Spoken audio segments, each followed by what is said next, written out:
Hi అండి, welcome back to our channel. చూస్తున్నారు కదండి, మా గేదెలు అయితే చెరువు దగ్గరికి వచ్చి మేస్తున్నాయి.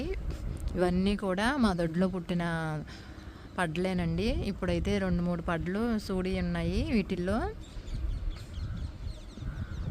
సొంతంగా మేము ఇక్కడ మేపుకోవటానికి వీలుగా ఉంటుందని చెప్పి బయటకు తోలే పని లేకుండా ఇక్కడే చెరువుల దగ్గరే కట్టేసుకుంటున్నాము. దొడ్లో పుట్టినవే కాబట్టి తొందరగా మేము అమ్ముకోవడానికి ఇష్టపడము. మా మామయ్య గారు అయితే ఇక అచ్చంగా గేదెల దగ్గరే ఎక్కువ ఉండేవాళ్ళు. ఇప్పుడు కొంచెం చూసుకోలేకపోతున్నారు కదా ఇంటి దగ్గర ఒక్కళ్ళే అని చెప్పి ఇది ఇలా చెరువు దగ్గర వదిలేస్తున్నాము. మా దగ్గర పనిచేసే వాళ్ళే గేదెలను కూడా చూసుకుంటారు. పాడికైతే మాకు ఎప్పుడు ఇబ్బంది ఉండదు, ఎప్పుడు పాలు ఉంటానే ఉంటాయి. ప్రతి సంవత్సరం కూడా ఏదో ఒక గేదె ఎంతానే ఉంటుంది. వీళ్ళు ఎంతమంది గేదెల వ్యాపారం చేసి